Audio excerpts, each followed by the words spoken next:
আজকে আমরা আলোচনা করব দাঁত প্রতিস্থাপনের আধুনিকতম একটি অপশন নিয়ে, যেটা হচ্ছে ডেন্টাল ইমপ্ল্যান্ট। এটা ডেন্টাল ইমপ্ল্যান্ট কি?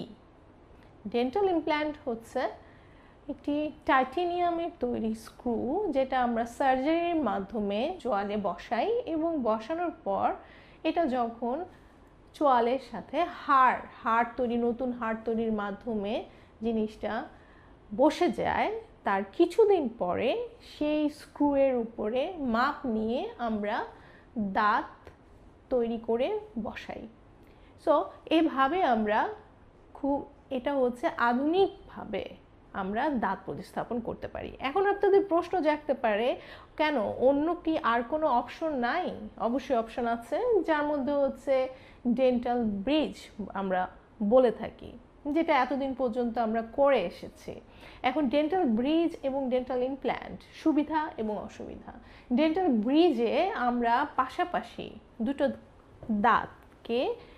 দুটি ভাইটাল দাঁতকে নন ভাইটাল করতে হচ্ছে রুট ক্যানাল ট্রিটমেন্টের মাধ্যমে। দ্যাট মিনস এখানে আমাদের দুইটা দাঁতকে স্যাক্রিফাইস করতে হচ্ছে, যেটার উপর দিয়ে 3টা ইউনিটের একটা ক্যাপের সমষ্টিতে একটা ব্রিজ তৈরি করতে হচ্ছে যদি আমি একটা দাঁত প্রতিস্থাপন করতে চাই।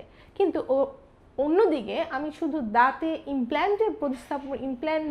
প্রতিস্থাপনের মাধ্যমে যেটা করছি, ওখানে একটা দাঁতকেই আমাদের রিপ্লেসমেন্ট হচ্ছে সার্জারির মাধ্যমে, যার জন্য আমাকে পাশের দুটো দাঁতে কোনো ধরনের প্রসিডিওর বা কোনো প্রতিস্থাপনের জন্য কোনো ধরনের ভাইটালিটি নষ্ট করার কোনো অপশনে যেতে হচ্ছে না। সো এদিক দিয়ে আমরা অনেক ধরনের বেনিফিট পেতে পারি। হ্যাঁ, দাঁতের ইমপ্ল্যান্ট যেহেতু এটা এখনও একটা আধুনিক প্রসিডিওর এবং আমাদের ইমপ্ল্যান্ট আমাদের দেশে তৈরি হয় না, আমরা বাহির থেকে আনি, সেজন্য এটা একটু খরচ বেশি। কিন্তু এই উপায়ে যদি আমরা প্রতিস্থাপন করতে পারি, তাহলে সর্বোচ্চ আধুনিকভাবে আমরা দাঁতের প্রতিস্থাপন করে একটা উন্নত চিকিৎসা পেতে পারি।